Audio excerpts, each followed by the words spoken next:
voy a abordarlo desde tanto un tema histórico como ciertas premisas que están en su puesto, su conflicto con el conductismo, sus presupuestos para poder, desde su propia interpretación, salir del conductismo, sus presupuestos mentalistas, etc. Eh, para dar un marco general, primero voy a dar las nociones que se desarrollan durante todo, bueno, en toda la perspectiva cognitiva. Eh, Primero, ahí está la idea de que la mente es como un software. O sea, aquí se está viendo que hay una relación con la informática, con la computación, la programación. Eh, Esto implica que la mente sería como un lenguaje simbólico de alto nivel, como un software, un paquete de software que lo que permite es todo lo que permite la computación estar ahorita, por ejemplo, aquí, ¿no? Entonces, la mente tendría un paquete también de un lenguaje simbólico de alto nivel que nos permitiría hacer todo esto, todo lo que hacemos en nuestra vida cotidiana. Desde las ciencias cognitivas se considera que el pensamiento es un producto de representaciones mentales y procesos computacionales que operan sobre estas representaciones. Las representaciones mentales es un concepto un poco amplio, tiene bastantes acepciones, bastantes formas de interpretarse. Hay personas que lo llevan desde un punto mínimo a un punto más cerrado, pero principalmente hacen referencia a la capacidad humana de representar un objeto en su ausencia. Es decir, no es necesario tener que manipular un objeto para poder manipularlo mentalmente. Por ejemplo, yo puedo tener un vaso en el exterior y representarlo en mi mente y, no sé, darle otro color o de alguna forma manipularlo para luego poder, desde una perspectiva más evolucionista o funcionalista, poder impactar en el exterior, ¿no? O sea, no es necesario una prueba y error constante con el exterior, sino una prueba interna, se podría decir. Una reflexión interna que me permitiría una ventaja evolutiva. Luego está la idea del, bueno, también retomando lo de hardware y software, que luego lo voy a explicar más a fondo. Está la idea de las mentes como ordenadores, que se corresponden a un sistema y que son tanto o al mismo tiempo físicos como simbólicos. Eso implica que no únicamente hay un mecanicismo físico, sino también hay una lógica simbólica formal, mecánica. Eh, y el lado de los símbolos mentales, entendidos como objetos portadores de conocimiento. Otro concepto es el diagrama de flujo, por ejemplo, que en psicología cognitiva se utiliza para poder representar etapas en las que se procesa la información. Es decir, no únicamente se busca, mejor dicho, bueno, por lo menos la psicología de Gran Bretaña, en más o menos los años 50, se empezó a surgir esta idea del diagrama de flujo para poder eh, graficar cómo es el proceso de procesamiento de información en el caso del humano. Y se hacía principalmente por etapas. Esto luego también se discute con el conexionismo, dado que plantea un paralelismo, no tanto una sucesión de etapas.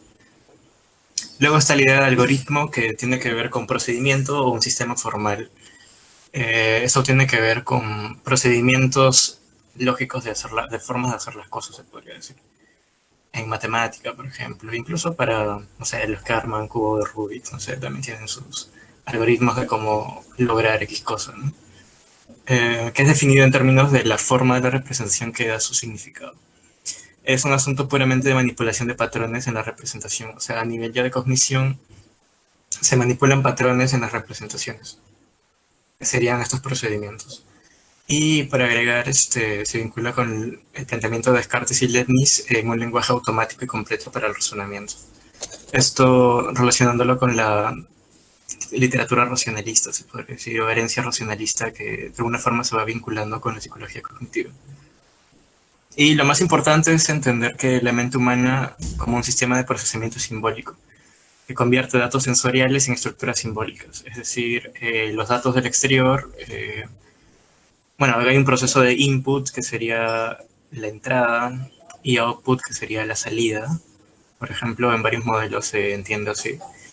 Y donde los datos sensoriales que vienen a través de nuestros sentidos, de los objetos externos son transformados en estructuras simbólicas, por ejemplo, proposiciones, imágenes, esquemas mentales, y luego se procesan para que surja el conocimiento, ¿no? Pueda también almacenarse, recuperarse en la memoria. Es como hay toda una sistematización de lo que sería la mente, casi al nivel de las computadoras, bueno, al nivel de las computadoras incluso, ¿no? Dependiendo de su paradigma que se pueda entender. Entonces la mente estaría poblada de símbolos y su manipulación de diversas maneras nos permite realizar una gran variedad de tareas, desde identificar perceptualmente impresiones sensoriales hasta la toma de decisiones. Esto implica, por ejemplo, que tenga la dimensión, o sea, el símbolo de dimensionalidad o varios aspectos que tengan que ver con la percepción visual, por ejemplo, de un objeto, auditivo, etc. Entonces estarían de alguna forma categorizados. Entonces, principalmente todo se basa o se relaciona o está dialogando con la metáfora del ordenador, que específicamente haría la relación entre que el cerebro sería como el hardware de las computadoras, es decir, entendemos las computadoras como pantalla, CPU, teclado, mouse, etcétera, cámara web, y todo el aspecto físico, mecánico físico, implicaría el hardware. Entonces, esto sería la analogía con el cerebro, mientras que el software, que tiene que ver más con el lenguaje, con la abstracción, este, con lo mecánico abstracto, mejor dicho, con algoritmos, con procesos, con símbolos. Eh, entonces sería la analogía con la mente, ¿no? Entonces acá hay varias formas de entenderlo, ¿no? Podría ser tanto un aspecto funcional como que el software es la funcionalidad del hardware que emergería diferenciándose de esta forma de hardware, como algo también más directo, ¿no? Como algunas posturas han sugerido. Eh, Acá también se puede agregar que hay, por lo menos en algunas perspectivas informáticas, como que capas de abstracción. ¿En qué sentido? De que supongamos que yo quiero hacer, no sé, una casa, ¿no? Haciendo una analogía con una casa.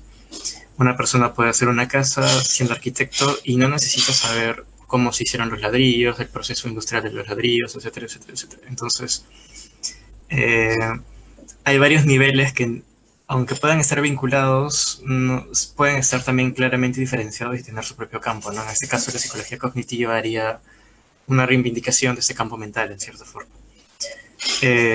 Otra analogía podría ser en la música, ¿no? Hay personas que se dedican a fabricar, por ejemplo, guitarras. Hay personas que se dedican a la teoría musical. Entonces, son campos completamente distintos de abstracción en ese sentido, ¿no? Uno está a un lado más físico de producción de la guitarra, de la física del sonido. Otro ya tiene que ver con sistematizar la música como un lenguaje o entender la música como un lenguaje que a partir de esos símbolos que puedan emerger como el pentagrama, etcétera, ya se entiende la música para ser funcional, es decir, poder generar también una vinculación, una canción, ¿no? En general, ¿no? Pero hay todo un desarrollo, una capa de simbolismo, una capa de abstracción, mejor dicho, continuo, ¿no? Desde el aspecto más físico hasta el aspecto del sonido, de la madera, hasta el aspecto más eh, humano, social incluso, ¿no? Entonces podemos verlo así. Y ahora para entrar ya, después de estas nociones generales en la psicología cognitiva en general, su historia y su epistemología, eh, en la lectura de Rivieri, que es como un importante, bueno, alguien que ha manejado las ideas de psicología cognitiva, las ha desarrollado, las ha entendido, plantea también una historia y explica su epistemología, se pregunta en uno de sus artículos desde el inicio si la psicología no fue siempre cognitiva, es decir, ¿por qué es necesario el nombre de cognitivo? ¿Por qué? Porque él está haciendo referencia a una idea que involucra que la psicología comenzó a ser cognitiva desde los años más o menos 50, desde la década del 50. Entonces, la pregunta es, ¿comenzó a ser cognitiva? ¿Por qué el énfasis en llamarla cognitiva si es que podríamos entender que previamente al conductismo, por ejemplo, ya se había una noción de mente. Es decir, Riviere entiende que el conductismo sería como una etapa, incluso él es un poco conflictivo con el conductismo, él lo entendería como una anomalía, ¿no?, de la razón.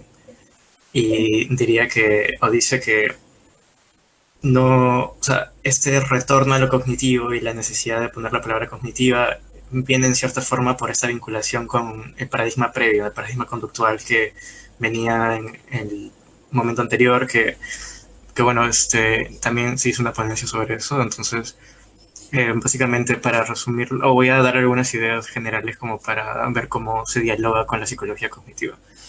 Pero primero voy a explicar la psicología natural o de sentido común. Riviere también hace una explicación sobre esto, ¿no? Y dice que en la psicología natural o de sentido común se puede decir previo a la psicología cognitiva y mucho más anterior a la psicología conductual. Se hace la idea de como que la gente tiene tales cosas como imágenes, representaciones y pensamientos.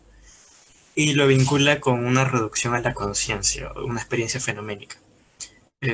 También explica un poco cómo la relación con Husserl, etcétera, ¿no? De un entendimiento más de la psicología fenoménica y sobre todo, o sea, de la experiencia, básicamente.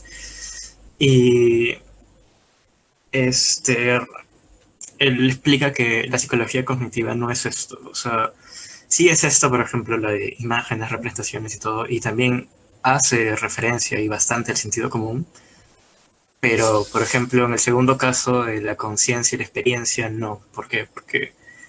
Este, porque acá hay procesos que no pueden ser, ¿cómo decirlo? No pueden ser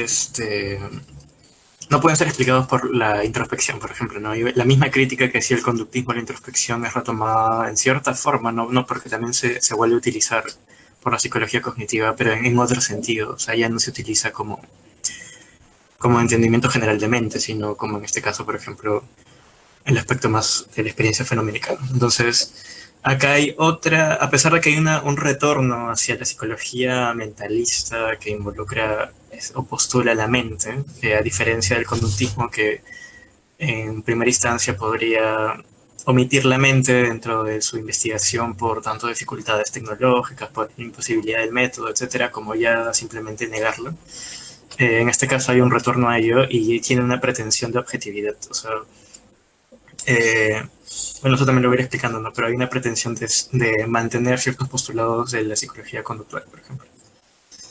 Entonces, el autor explica el vocabulario extensional y el vocabulario intencional. Y acá es gracioso porque explica casi como si fuese un programa político, ¿sí, no? Él llama como el programa, tipo como una agenda conductista, que lo que busca es eliminar el yo, eliminar lo intencional, pasar todo a tercera persona y o sea, traducir el vocabulario de la mente en términos puramente extensionales, que sería explicarlos en su conducta, en la forma manifiesta, observable, etc. Entonces ya no, bueno, desmentalizándolo también se podría considerarlo como está en el PMT. Por ejemplo, ya no se diría yo, ya no se diría o sea, se eliminaría la primera persona, ahorita no recuerdo el nombre, pero hay un ejemplo que pone el autor que es, bueno, que dice que se busca hacer una psicología cuyos enunciados teóricos y empíricos fueran únicamente extensionales, es decir, potencialmente exteriorizables, a una observación en tercera persona y no en primera. No consiste en representaciones acerca de, sino en respuesta a. Y él lo ejemplifica en la obra de Watson y dice que se muestra una pretensión con de reducir el pensamiento al habla subvocal. La acción de hablar ya no sería en sí misma una actividad intencional, sino sería algo, o sea, decir algo, o mejor dicho, el verbo hablar, que ya no, que sería un componente más periférico externo, ¿no? Ya no sería como yo hablo, etcétera, sería más como el hablar, el habla, etcétera, etcétera, etcétera, ¿no? Desintencionado, etc. También lo vincula con la formulación de Watson del pensamiento, de que pensamos con todo el cuerpo, ¿no? que para él es la explicitación más clara de una concepción de la psicología ingenua realista. O sea, él entiende la psicología conductual, o por lo menos sus bases filosóficas, como algo ingenuo, desde un realismo, y que busca justificar o establecer criterios de justificación de entidades psicológicas muy ajenos a la psicología introspectiva primera. De forma contraria, el vocabulario intencional de la psicología cognitiva consistía en asimilar, bueno, ese vocabulario a esquemas trazados por nuevos algoritmos de cómputo y evocos de retroalimentación. Se caracterizaría por la tercera persona y también porque, según lo que hizo Rivieri, también algo agregado a la psicología cognitiva es que busca ser extensional o intencional. O sea, busca también la objetividad en todo esto y explicarlo a nivel extensional, ¿no? Pero no como que negándolo o sacándolo, sino incluyéndolo, básicamente. Entonces, acá él habla del mecanicismo y de que la última gran conquista del mecanicismo es la mente. Es decir, que ya habíamos entendido mecánicamente la física, la química, biología, bueno, por lo menos en el sentido mecánico, y que la psicología conductual, por ejemplo, se basaba más en un mecanicismo físico. Pero acá hablan de que también podría haber hay un mecanismo abstracto, y que sería un sistema de cómputo que opera con símbolos o representaciones, que implica un mecanismo abstracto formal. O sea, estos símbolos que vendrían, por lo menos en el humano, a ser como un proceso de simbolización de los datos sensoriales externos, vendrían a ser manejados por procesos algorítmicos o mecánicos abstractos formales, ¿no? Por lo menos en un primer inicio. Entonces, acá retomando la analogía con la metáfora del ordenador, se hace la idea de que ya la mente incluso es explicable en términos mecánicos, ¿no? Por ejemplo, ¿no? La computadora tiene una pantalla, puede conectar, puede hacer un montón de cosas, ¿no? La computadora y las computadoras interrelacionándose y todo. Entonces, si se puede pasar de una capa de abstracción muy baja, ¿sí? Una capa física, a llegar a un nivel mucho más alto de procesamiento de símbolos y entender un lenguaje ya estructurado previo de símbolos que funcionan de forma relacional, sintáctica, es decir, que tienen su propia estructura. También podría ser así la mente, o sea, no habría nada de mágico en eso, ¿no? Simplemente sería un mecanismo abstracto. También el autor explica explica el dualismo cartesiano, por ejemplo, y dice que, por lo menos para él, el conductismo sería el resultado del mecanicismo físico, es decir, que habría tratado de eliminar la parte superior, o sea, la parte de la mente dual, dado que podría tener muchos problemas en su explicación, para poder desarrollar un modelo de explicación conductual independiente del aspecto filogenético, es decir, buscar entender la conducta, el aspecto mecánico, y no entender los aspectos internos de procesamiento que se diferencian en las especies, y que las especies como tal deberían, o sea, tienen ya como una estructura de procesamiento, incluyendo todo un lenguaje, mejor dicho, bueno, eso en los humanos, simbólico, muy complejo, que permitiría procesar y generar resultados que no están dados, bueno, que están dados por una o intencionalidad, o por lo menos por una función activa del sujeto. Otro punto que toca es que, bueno, es una crítica al conductismo. Esto también está en otros textos, hay varios autores que lo explican, y menciona su conflicto con un ambientalismo extremo del conductismo. Su idea de tabula rasa y lo que menciona es una lectura inadecuada de evolucionismo, lo cual lo llevó a buscar leyes de conducta válidas para toda la escala filogenética. Por el otro lado, por la introspección, y tanto por el aspecto fenomenológico como también por otros lo que llama la psicología natural, pero como, o sea, como que tratando de reducir el fenómeno psicológico a ciertos aspectos positivistas. Entonces él también critica la introspección, ¿no? Como en el sentido de que las operaciones de una determinada etapa, bueno, las operaciones de una etapa de procesamiento consumen una determinada cantidad de tiempo, usualmente a medida de milisegundos. Y sucede con tal rapidez que no somos conscientes de su ejecución. Por ende, no son accesibles a la introspección.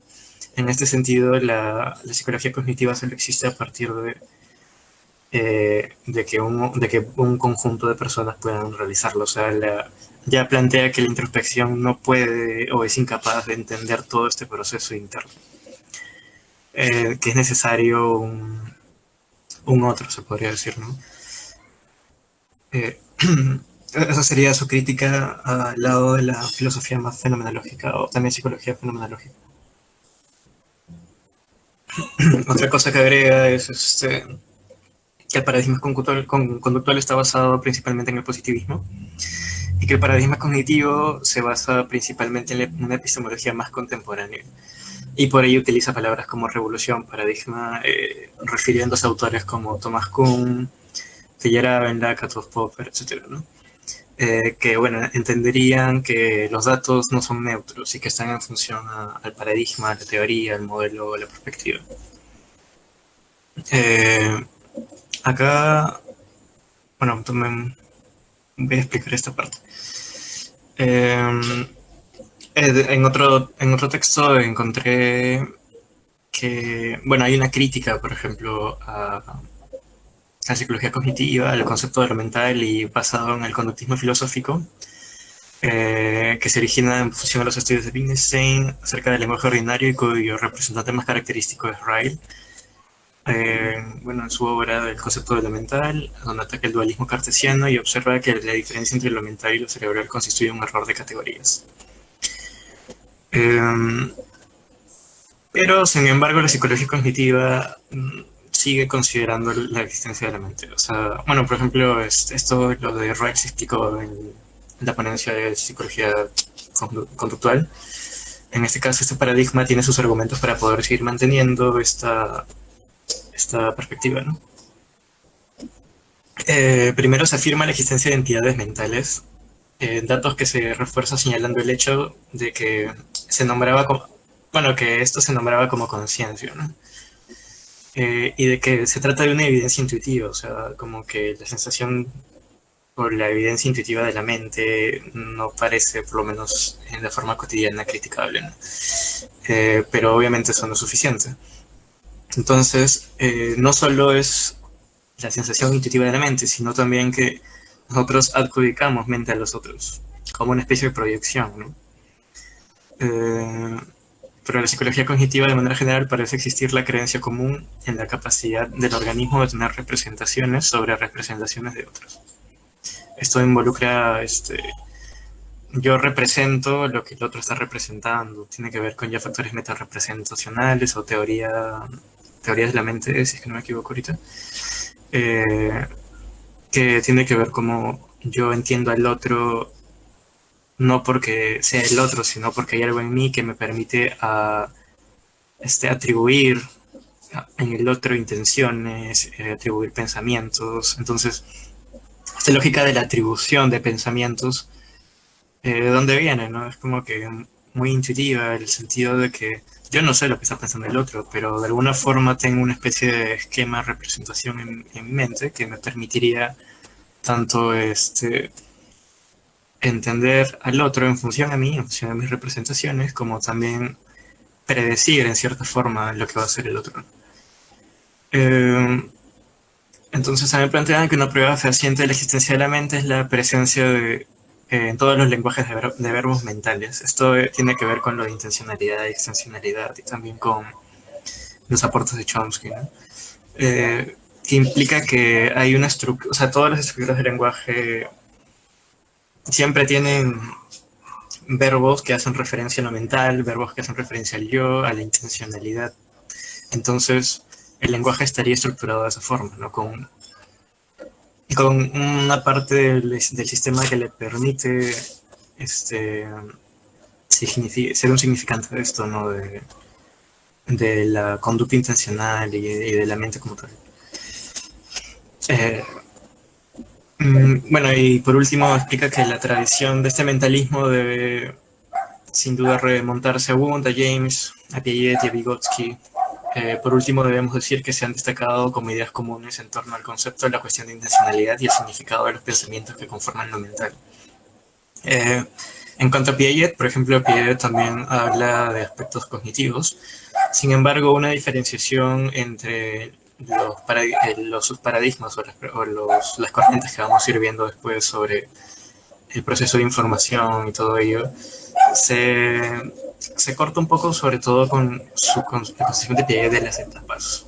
O sea, Piaget plantea etapas en el desarrollo cognitivo, saltos de etapas, o que le permitirían a la persona poder procesar de una forma específica. Por otro lado, estas concepciones no plantean eso, no se diferencian, plantean una influencia de ellos, sí. También la posición de Piaget es un poco más funcionalista, que también estas son funcionalistas, ¿no? Pero un poco menos, quizás, o por lo menos no le dan tanta importancia. Se interesa más ver cómo se da el proceso, más que su funcionalidad con el ambiente también. Hay Vygotsky que también reforzaría el ambiente de una forma un poco más social. Que también es un poco dejado de lado, no tanto en el sentido de que no está por estos tipos de corrientes, sino como más por el lado de que no le hacen caso. O sea, en realidad el desarrollar toda la parte del procesamiento de información es bien pesado, entonces pareciese que conectarlo con el aspecto social ha llevado bastante tiempo, o por lo menos ha tenido que como estar apartado y desarrollarse, ¿no? Por lo menos en mi opinión. Entonces, la pregunta es si la mente siempre ha estado vinculada con los objetivos, siempre ha estado vinculado con lo no mecánico, con que es imposible acceder a ella de forma objetiva. En la psicología cognitiva nos vendría a decir que sí se puede, ¿no? Y que se puede sobre todo en el sentido de que la mente es un sistema de símbolos computables, la mente hay procesamientos que no se pueden acceder por medio de la introspección, y que eso implica que la mente esté estructurada de una forma que ni la misma persona entiende, quizás, que puede ser consciente o puede no ser consciente de ese proceso. Y en ese sentido, la mente es un sistema objetivo y en cierta forma conocible a partir de inferencias manifestables en la conducta. Bueno, dos criterios de justificación que menciona Rivieri es el criterio de extensionalidad de la base empírica, es decir, que se sigue manteniendo la extensionalidad, o sea, considerar lo extensional, lo que no es intencional, lo que está fuera, lo que se manifiesta, lo que es observable, etc. Y por otro lado, criterio de justificación de algoritmos de los conceptos teóricos. Esto es más propio de lo que se va a llamar la perspectiva fuerte y lo primero de la perspectiva débil. ¿En qué sentido? Hay dentro de la metáfora del ordenador, como vimos, había la idea de varias capas con su propia abstracción y que se puede pasar del teclado, de la CPU, etcétera, a reales procesos, sumas, incluso inteligencia artificial ya más actual, ¿no? Entonces, esto se vincula más con lo algorítmico, y la parte dura o fuerte de la psicología cognitiva dice que la cognición humana es tal cual, es decir, tal cual una computadora. O sea, no es una metáfora parecida, como que funciona tal como, sino funciona igual a esto. Pero en su propia forma. ¿En qué sentido? Que no es que estemos compuestos por lo mismo de la computadora, sino que el procesamiento o los mecanismos de procesamiento son iguales, solo que en un sustrato biológico se podría decir, ¿no? Que esto luego va a ser más reivindicado por el conexionismo, por ejemplo, con perspectivas que ya vinculan. Pero también explica que que hay otra historia que explica que no es únicamente o sea, un pleito de uno al otro, sino que también hay cierta continuidad. Y esto lo dice a partir de dos pretensiones científicas respetables. Una que es explicar la conducta, que está tanto en el paradigma conductual como en el paradigma cognitivo. Explicarla en términos mecánicos, donde se diferencia que la psicología cognitiva quiere explicarlo en términos mecánicos abstractos y no meramente físicos. Y explicarla como explicar la conducta como producto de conocimiento, de causalidad. En este caso, la psicología cognitiva ya no entiende la conducta como resultado de estímulos ambientales, sino entiende como producto de conocimiento, como productos de representaciones internas, de procesamiento interno, del sujeto en cierta forma es más activo o es activo y no reactivo, o sea, no solo reacciona, sino es activo en cómo procesa, entiende, interpreta y termina generando una respuesta a un output, un resultado, ¿no? Entonces, acá hay una causalidad, la conducta es causada por la mente, retomando ciertos presupuestos racionalistas, ¿no? De que la mente es la causa de la conducta, se podría decir.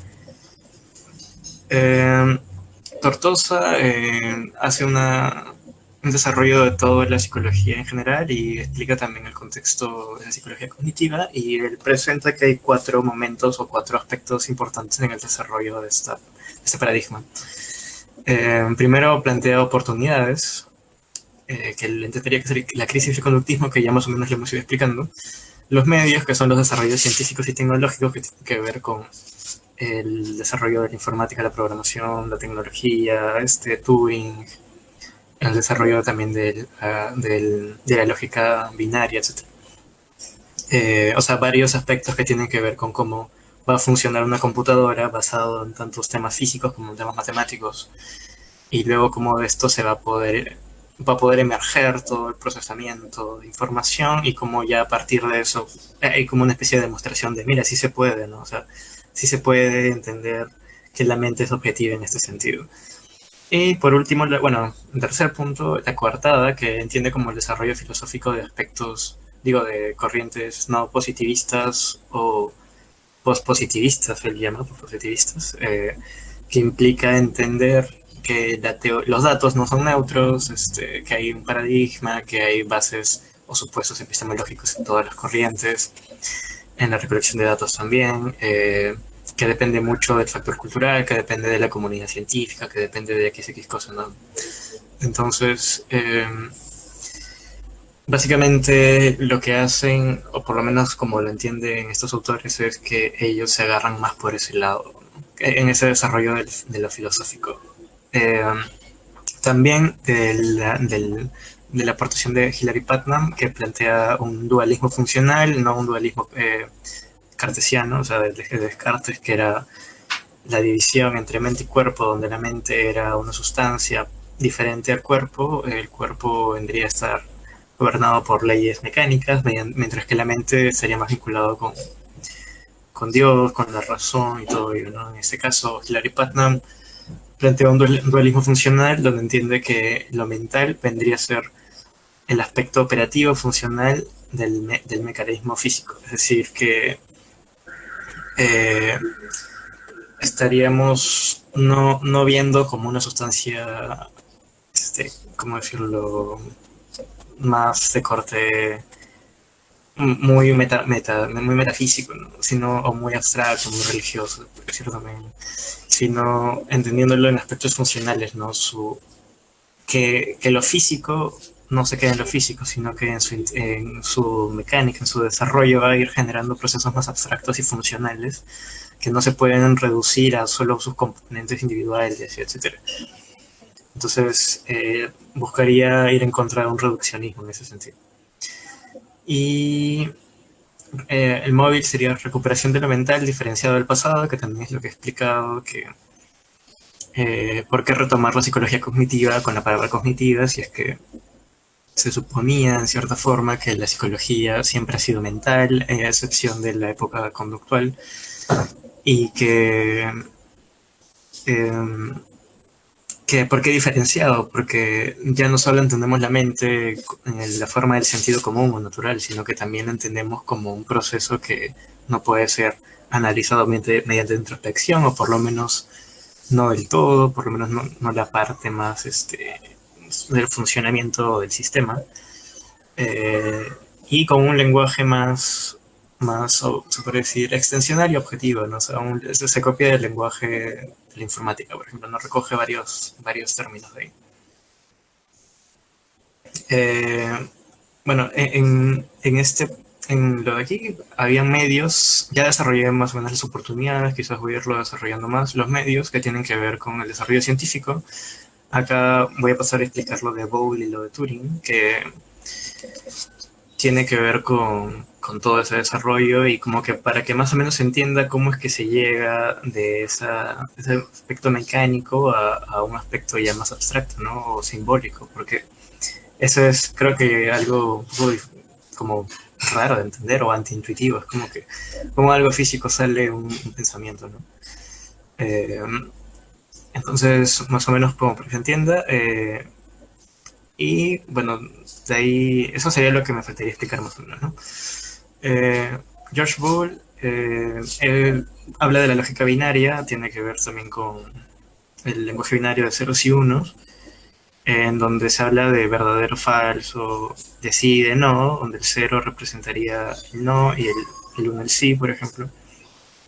Eh, Él plantea varias formas de la lógica, ¿no? El verdadero, etcétera. O sea, no es tan relevante para entenderlo, pero sí para vincularlo con el aspecto de la electrónica. Es decir, cómo es que esta lógica abstracta termina materializándose, se podría decir, en una computadora, en la parte eléctrica, ¿no?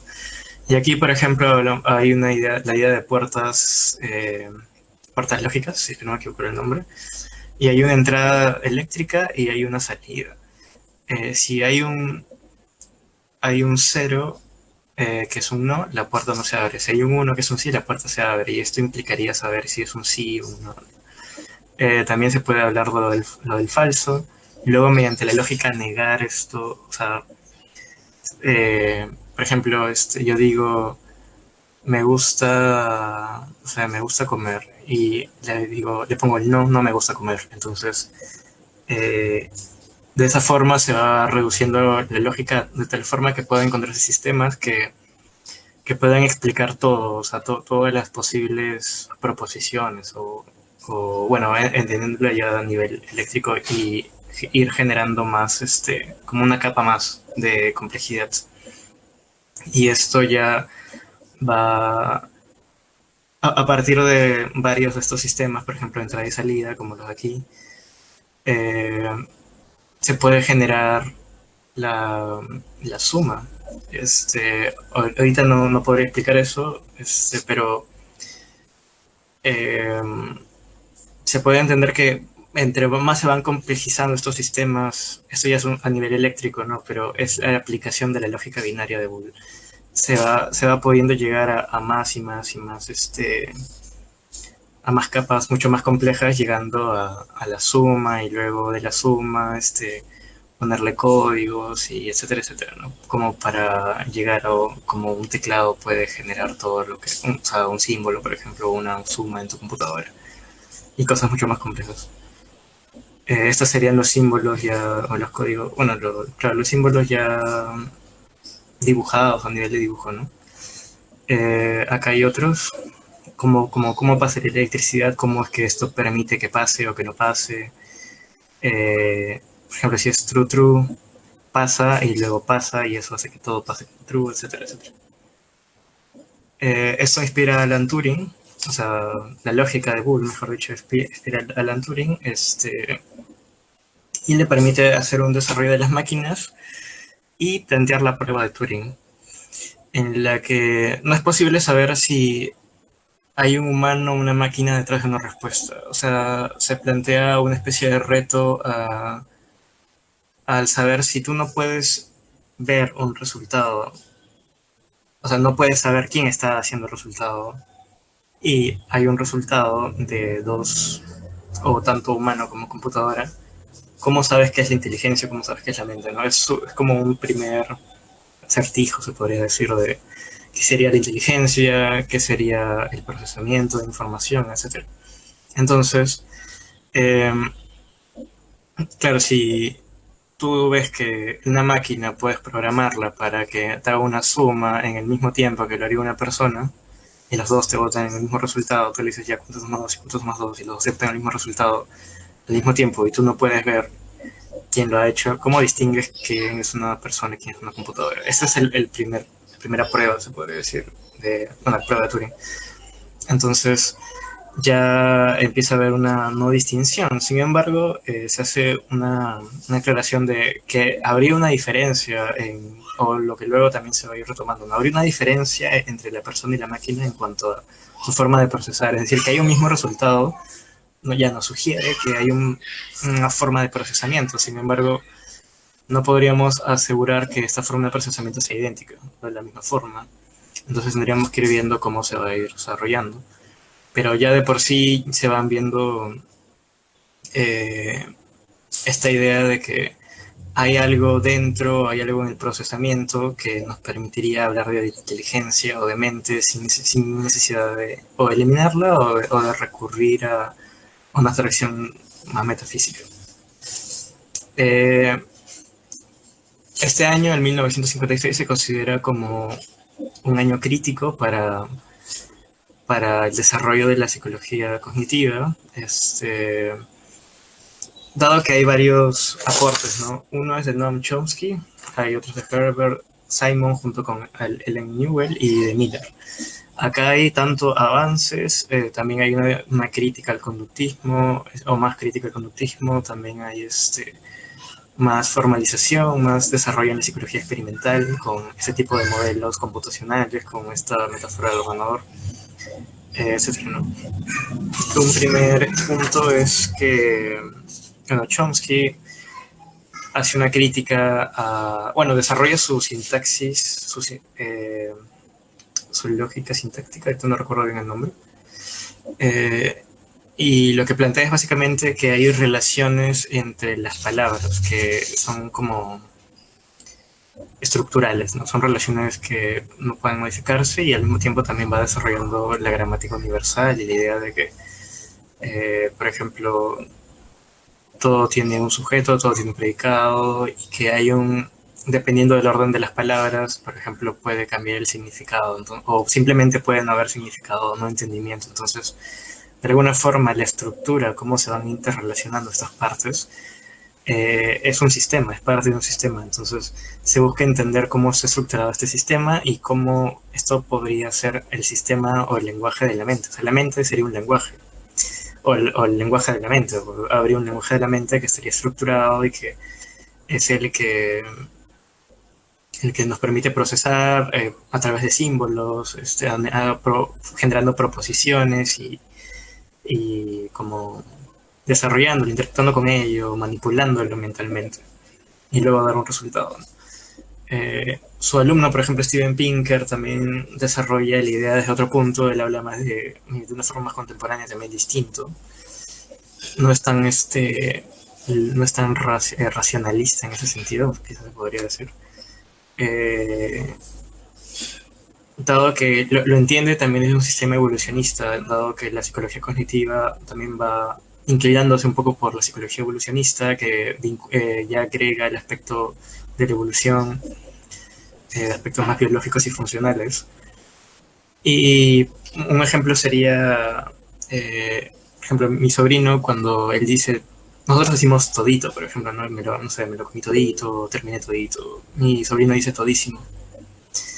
¿Cómo explicamos todísimo en estructuras meramente de estímulo-respuesta? O sea, Chomsky tuvo un debate con Skinner. Y una de sus críticas era esa, pues, ¿no? Hay aspectos del lenguaje que no pueden reducirse a mera conducta. Y que ya vienen dados de aspectos filogenéticos, de evolución, y que también vienen dados por entender el lenguaje como una estructura que ya está como un lenguaje informático en la mente. Entonces, ¿Cómo explico todísimo, no? Porque nadie le ha dicho todísimo y él dice todísimo. Como es un error, es una confusión. Por el contrario, desde esta perspectiva tendríamos que entender que no, que ísimo podría significar grandísimo, bastante, lo máximo posible. Entonces, todísimo es obvio que signifique el todo en una enfatización de lo más todo, de lo máximo todo, aunque todo sigue diciendo todo, ¿no? Pero como que en términos emocionales podría decir todísimo o como enfatizándolo. Todito, por el contrario, hito nos hace referencia a lo diminutivo, a lo pequeño, ¿no? A lo emocionalmente como compasivo también. Entonces, eh, ¿por qué decimos todito como una forma de grandeza cuando buscaríamos quizás decir más todísimo, ¿no? O sea, en ese sentido quizás el lenguaje se está estructurando de una forma que no es posible explicar meramente con factores conductuales. Luego está Miller, que habla del número, lo llama el número mágico 7 más menos 2, y él dice que las personas pueden procesar información en ese sentido, en 7 más menos 2. 7 más menos 2 elementos. Por ejemplo, si yo doy un número de 8 elementos de 7, quizás sea un poco complejo, ¿no? Pero él dice que para poderlo procesar de una mejor forma puedes eh, eh, darle una categoría un poco más amplia, ¿no? Por ejemplo, si yo pongo 10, no sé, 10, 63, etcétera, ¿no? Y en vez de memorizar 1, 0, 6, 3, memorizo 10 como lo, ya que el 1 parece una L y el O parece una O, digo lo 63. Entonces ya estoy memorizando de otra forma, ¿no? Se podría decir que ya no estoy manejando este, cuatro datos, sino tres o algo así. Entonces, hay varios procesos mentales que como que se habían dejado de lado y que es importante entenderlo y ver cómo funciona su estructura a nivel que también se llama de contenido y forma, ¿no? La forma de la mente, la estructura de la mente, cómo se relacionan los aspectos proposicionales, los aspectos sintácticos, la gramática o el lenguaje de la mente. Y también Simon y Newell, ellos amplían la idea de que los ordenadores puedan trabajar únicamente con números, ahora pueden trabajar con todo tipo de símbolos, o eso es lo que buscan. Bueno, lo que buscaban, ¿no? Buscaban posibilidades para que se pueda trabajar con todo tipo de símbolos para así más simular el comportamiento inteligente humano, ya que nosotros no únicamente trabajamos con números, entonces también trabajamos con otro tipo de símbolos y en este caso ya se quería complejizar y en cierta forma es un precursor de la inteligencia artificial. Eh, Puse esta cita que dice que en el campo del pensamiento y el razonamiento los primeros estudios cognitivos se basan en el postulado logicista implícito de que las representaciones y procesos mentales humanos son isomorfos o iguales respecto del sistema de reglas formales lógico-matemático. Acá hay en los primeros estudios, o sea, hay varias etapas también, dentro de la primera parte del desarrollo de la psicología cognitiva, hay en cierta forma un presupuesto que diría que hay una relación de igualdad con los sistemas de reglas lógicos y matemáticos. O sea, la mente sería un sistema formal de lógica y matemática. También por eso se relaciona con el racionalismo. Eh, entonces hay un postulado logicista, ¿no? Implícito. Quizás no está tan dicho, aunque creo que sí muchos lo reconocen, pero acá Riveri lo plantea como implícito. Y de que estas representaciones, bueno, son equivalentes, por lo menos en estructura, ¿no? O como sistema. Acá él también describe características de las épocas en las que se ha desarrollado la psicología cognitiva. Habla primero de un sujeto racional, un sujeto algorítmico o hiperracional. Esto está vinculado con lo que dije anteriormente, de entender la mente como un sistema casi, bueno, temático, lógico, algorítmico, tal cual, completamente racional. Eh, entonces, el sujeto de la psicología cognitiva sería un sujeto racional. Chomsky habla de las estructuras sintácticas, que sería la relación entre los componentes de la oración, que se vincula un poco con la idea de Descartes, ¿no? Como de que hay todo un lenguaje estructurado que permite el razonamiento de forma automática, autónoma. Luego, en el campo del pensamiento y razonamiento, los primeros estudios cognitivos se basan en el postulado logicista implícito de que las representaciones y procesos mentales son isomorfos respecto del sistema de reglas formales lógicos y matemáticos. Bueno, eso es lo que mencioné hace un momento, ¿no? En los años 70 y 80, Riviere dice que hay una reducción en la rigurosidad conceptual. ¿En qué sentido? De que para él lo que caracterizaba la psicología cognitiva es su aspecto completamente conceptual, priorizando lo conceptual, también integrando lo empírico, pero priorizando bastante lo conceptual, lo algorítmico, lo lógico, lo matemático. Y que en este caso se empieza a tender por una psicología cognitiva más empírica, que ya no considera tanto uno de los... mencioné, por ejemplo, en los PPTs más arriba que había un presupuesto o un criterio de justificación que era el criterio algorítmico, que tenía que ver con que hay un proceso algorítmico necesario para el procesamiento de la información. En este caso ya no... Esa justificación empieza a decaer un poco y se tiende más por modelos más empíricos y de explicación empírica. Hay una práctica mosaica, interés por explicar cosas mínimas. Se pierde el interés de una teoría general de la mente. Ya no buscamos entender cómo la mente procesa en todo ámbito, cómo entra información. Bueno, sí, eso también, eso sí, pero ya no se busca explicar toda la mente. O sea, ya no se quiere dar una teoría absoluta de la mente, sino más o menos como ir entendiendo manifestaciones o a partir de investigaciones partes que la mente, o sea, ir generando modelos de la mente, básicamente, pero no una teoría así conceptualmente sólida y súper, o sea, y explicativa conceptual del todo, ¿no? Sino es más como un poco menos rigurosa, por lo menos según lo que plantea Riviere. Hay una preocupación por el lado semántico, es decir, por el contenido, más que por lo sintáctico, es decir, la forma. Ya no nos interesa tanto las relaciones entre los componentes, los procesos algorítmicos y todo ello, sino nos interesa más el contenido como tal. El contenido del símbolo, el contenido de la representación. Y se empieza a considerar que hay factores pragmáticos que están influyendo en todo, es decir, que una de las razones por las que se empieza a decaer por el lado del sujeto hiperracional, algorítmico y que todo lo puede explicar es porque hay factores pragmáticos, es decir, de la práctica de la vida cotidiana, de cómo nos relacionamos y cosas súper cotidianas, que no se pueden explicar o que no pueden traducirse algorítmicamente. Entonces no hay una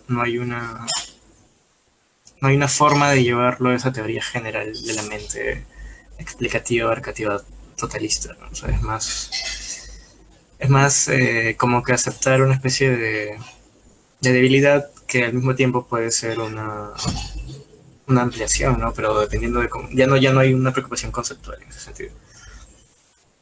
Luego, al crecer, el sujeto de la psicología cognitiva se hizo cada vez menos serio, más difícil de formalizar, menos predictible y se alejó del modelo de racionalidad canónica que se había marcado en un principio, que es básicamente un resumen de lo que he dicho entre estos dos momentos.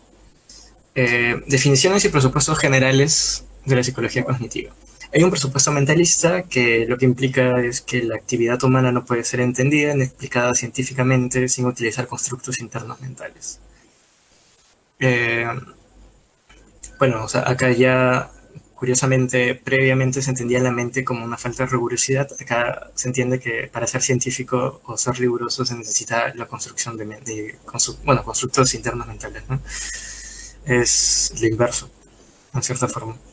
Luego está el presupuesto computacional, que es que la actividad mental consiste en un sistema de procesamiento simbólico de propósito general, es decir, computa símbolos del mismo modo en que lo hacen los ordenadores, tanto de forma idéntica, versión fuerte, como la análoga, que es la versión débil. Es decir, que lo principal del presupuesto es que hay un sistema de procesamiento simbólico, así como el lenguaje, etcétera, o sea, el lenguaje entendido como un sistema de símbolos. acá hay un sistema de cómo se procesa esos símbolos, ¿no? Entonces, em, computar vendría a ser como que procesar. Entonces, procesar símbolos del mismo modo en que lo hacen ordenadores, tanto de forma idéntica, que es la versión ya que luego se va a ir vinculando con más la ciencia cognitiva, más que la psicología cognitiva, que también voy a desarrollar luego. Luego hay un presupuesto restrictivo, que es que el procesamiento de la información presenta restricciones internas. Es decir, no hay un procesamiento infinito, no hay un procesamiento... Bueno, por lo menos hay límites dependiendo de lo que está del procesador, ¿no? En este caso seríamos nosotros los procesadores. Los procesos cognitivos tienen una duración, la mente tiene una capacidad ilimitada, no, limitada, y tiene límites estructurales de sus recursos, es decir, que los recursos tienden que ser distribuidos de tal forma que pueda funcionar. Y esto es interesante porque la atención, por ejemplo, la capacidad de atender, tendría a ser esta forma de distribuir recursos o economizar recursos, ¿no? Es como estoy atendiendo, tengo un objetivo y la atención me permite guiar mis recursos hacia ese lado, básicamente. O por lo menos, bueno, también tiene que ver con el propósito, ¿no? Que es algo también complejo. Por ejemplo, el propósito era una idea que, que no era muy difícil de entender para las computadoras. No sé cómo las computadoras tienen propósitos. O sea, no parece simplemente ser algo mecánico.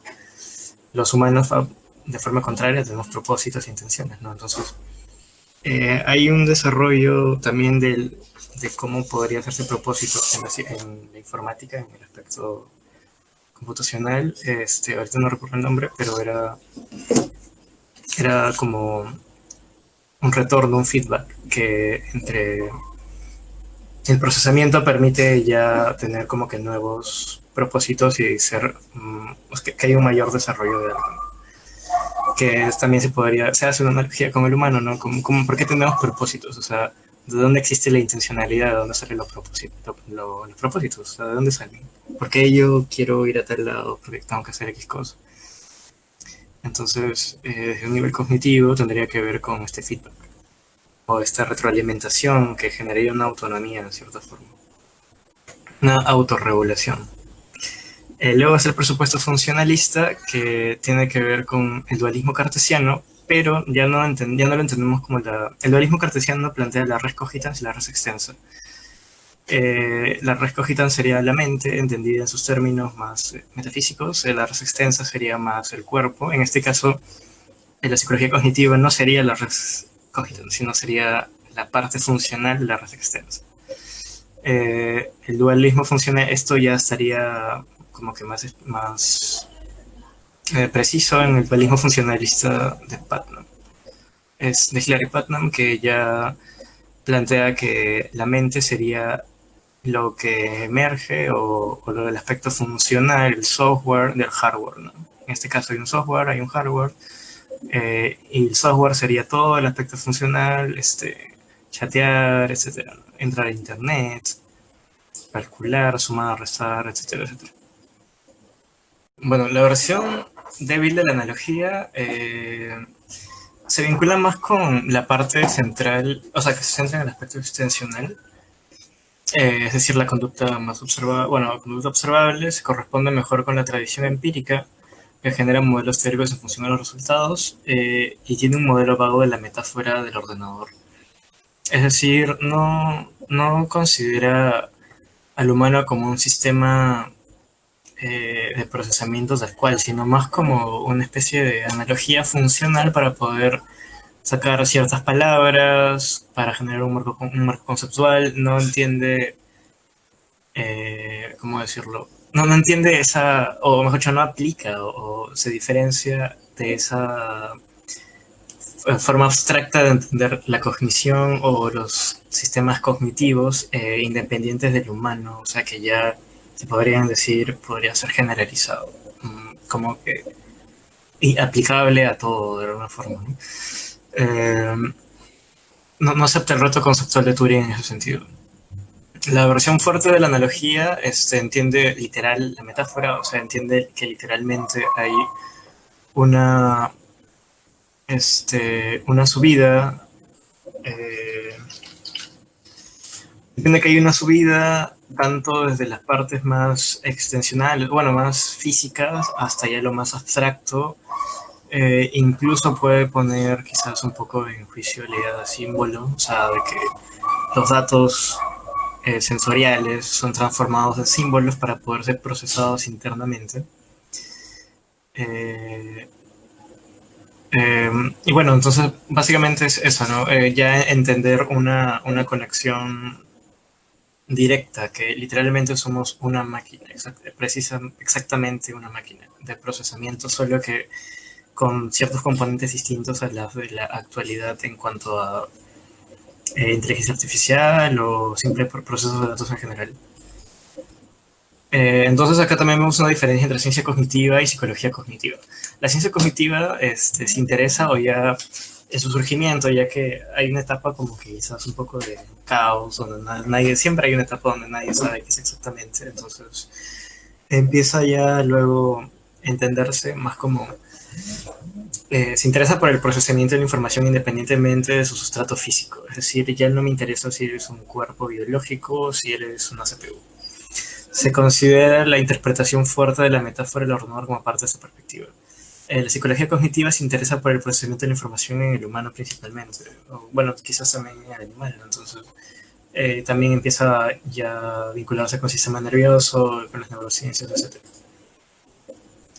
El enfoque clásico del procesamiento de información se agarra de la perspectiva débil de la metáfora, lo entiende más como analogía parecida e introduce terminología computacional. O sea, su principal aporte, se podría decir, es agarrar palabras que permita tener una orientación dentro de todo este margen o dentro de todo este fenómeno, ¿no? Una orientación más de tipo como un mapa que me permite ver como que, esto es la memoria, esto es X cosa, esto es el procesamiento, estos son los datos, los inputs, que sería por donde entra, por donde se convierte, donde se transforma a símbolo y genera un resultado. El modelo computacional representacional CR, que es de los años 50 más o menos, ya consiste en asumir los retos de Turing, es decir, ya es de la interpretación fuerte, es un modelo esencialmente sintáctico de la mente, es decir, se interesa también por las relaciones estructurales de la mente. En este caso, por ejemplo, en el caso de la sintaxis, me interesa entender que el lenguaje, por ejemplo, tiene una forma de estructurarse, ¿no? Es sujeto, predicado, y no hay un... o sea, esa estructura es como necesaria y global para toda forma de lenguaje, por lo menos humano, y que en este caso la mente también tendría una estructura parecida, donde funciona en ese tipo de formas. La intuición histórica racionalista como Descartes, en cierta forma es como que esta metáfora hace más, digo, este modelo hace como que vuelve o se vincula con el sueño racionalista, ¿no? Tanto de Descartes y Leibniz. Manejar los símbolos escritos en un supuesto lenguaje universal del pensamiento. Acá también se ve el lenguaje universal del pensamiento, etc.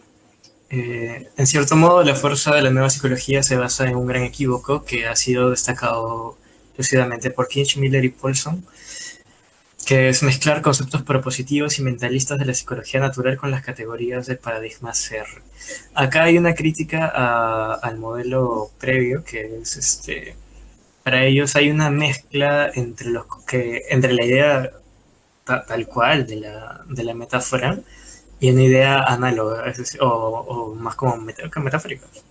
Entonces, en este caso, para ellos esta confusión de que entenderlo quizás no como exactamente eso, como ellos lo proponen, les da una sensación un poco ilusoria, ¿no?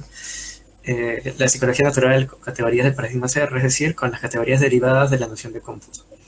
Términos que solo tienen sentido en un plano personal de explicación, como plan, propósito, o que están inevitablemente vinculados a la fenomenología de la conciencia como imagen, se entremezclan e insertan en las mismas explicaciones. O sea, para ellos esto no es eh, el modelo tal cual, ¿no? O sea, la parte más como de experiencia, la conciencia, la experiencia directa, eh, la idea de tener un plan, un propósito, etcétera, no es exactamente lo que ellos proponen, ¿no? Es otro, es una confusión para ellos. El conexionismo, los conexionistas definen la mente como un sistema de cómputo que se encarna en un tipo esencial de procesador de información que sería el sistema nervioso. Lo que se pretende desde el conexionismo es desarrollar modelos del cómputo que simultáneamente sean respetuosos con los datos de la conducta y con los aspectos computacionales relevantes del funcionamiento del sistema nervioso, o sea, que sea coherente lo que pasa en el sistema nervioso con lo demás. Y este objetivo se establece con la finalidad de resolver las limitaciones detectadas en el paradigma simbólico computacional clásico. Desde el conexionismo se intenta ofrecer descripciones cognitivas construidas a partir de entidades que corresponden a los elementos constituyentes de los símbolos utilizados en el paradigma simbólico. Es decir, se trata de comunidades de un nivel subsimbólico. En este caso ya lo simbólico, en el sentido que expliqué al inicio, que es que los datos sensoriales se transforman en símbolos que luego son procesados en la mente de una forma específica, con una forma algorítmica, etc. Ya no es tanto así, sino que se trabaja con unidades subsimbólicas y ya rozando lo neurológico, ¿no? Este nivel tiene su propia semántica que es diferente del nivel simbólico conceptual. En el paradigma simbólico las entidades se representan mediante símbolos, sin embargo, en el paradigma subsimbólico se representa mediante un gran número de subsímbolos que participan en cómputos numéricos no simbólicos. La vuelta del lenguaje extensional, pero esta vez para hablar de la mente, quizás del punto en el que la mente como sistema funcional de cómputo establece su intersección con el sistema nervioso.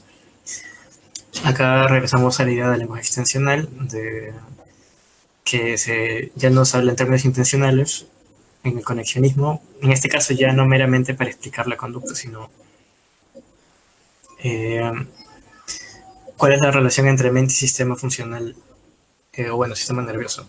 O sea, ya explicarlo como algo que pasa. Eh, hace un enfoque molecular de la mente, un nivel de microcognición, o sea, molecular en el sentido de que ya no estamos viendo la cognición, quizás no la microcognición, ¿no? Aquel punto en el que la psicología deja de ser casi psicología y empieza a ser neurología teórica.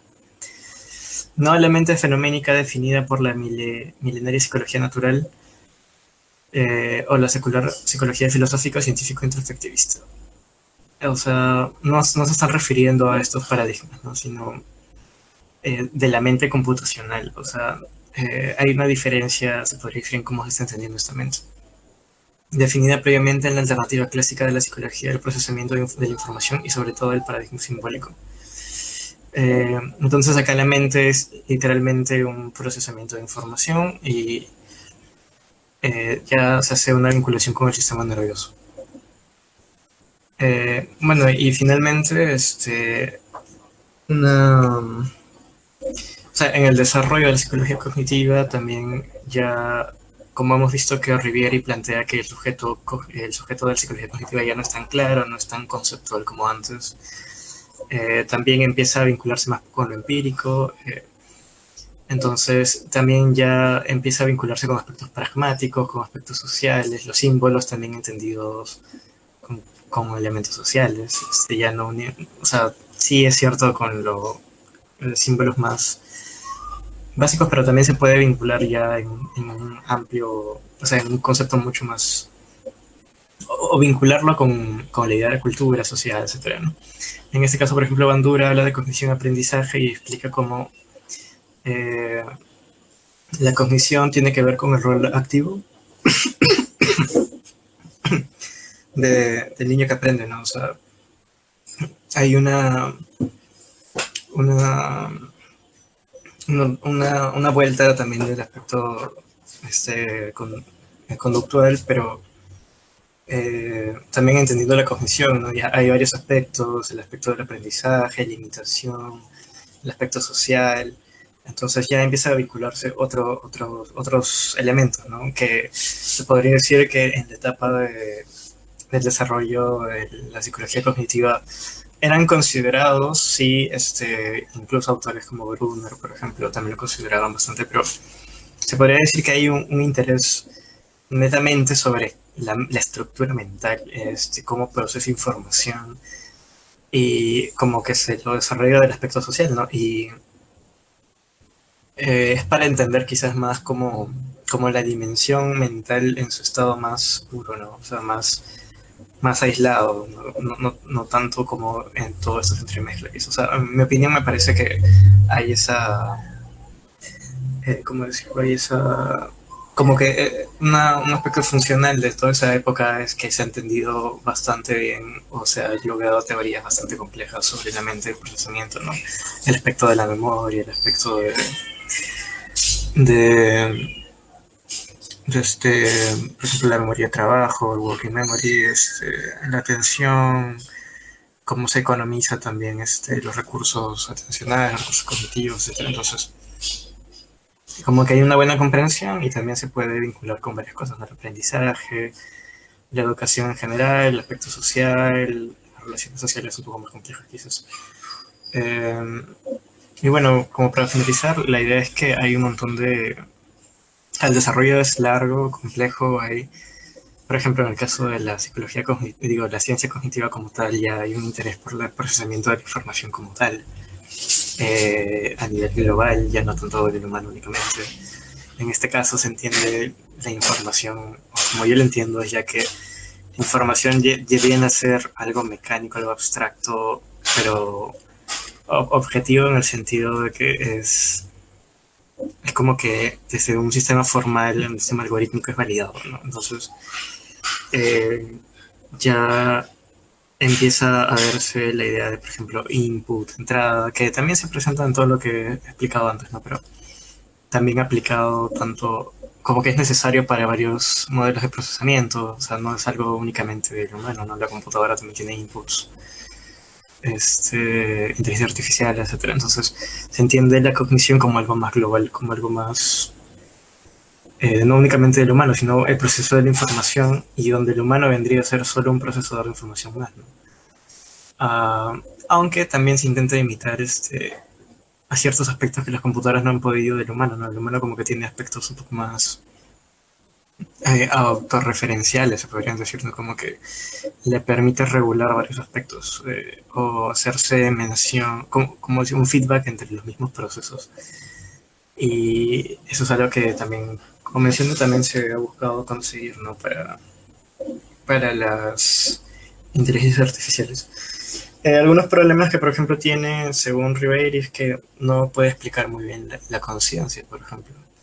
Eh, o lo podría explicar quizás en términos meramente funcionales, ¿no? La conciencia quizás entendida como atención para vincularlo más con cómo se puede economizar o distribuir o lanzar a una meta los recursos cognitivos o los procesamientos. Pero la conciencia como tal, o sea, no, como que quizás no lo entendió del todo, según Ribeiro, que en realidad su artículo ya es un poco antiguo también, quizás por eso no menciona tanto el desarrollo siguiente. Entonces, eh, mi, mi, la ponencia que he desarrollado está básicamente hasta ese punto, ¿no? Como digo, después ya también se vincula con el aspecto educacional, social, etc. Eh, y se vincula también con la psicología evolucionista, por ejemplo, para salir un poco de ese paradigma estrictamente computacional. Hay corrientes que se vinculan con la evolución para justificar o sustentar sus propuestas a nivel funcional en la evolución. Entonces, hay bastante desarrollo, ¿no? Es interesante, sería recomendable que traten de entenderlo. Esto ha sido más como para que puedan guiarse más o menos de algunas propuestas que hay, ciertas bases, su comienzo histórico, con qué se vincula, porque es muy complejo, ¿no? El aspecto computacional, por ejemplo, informática y todo ello. Y cómo de eso se pasa a una computadora con imagen, puedes mandar mensajes, y cómo es que ese mismo proceso podría pasar en el humano, ¿no? Bueno, entonces eso sería todo.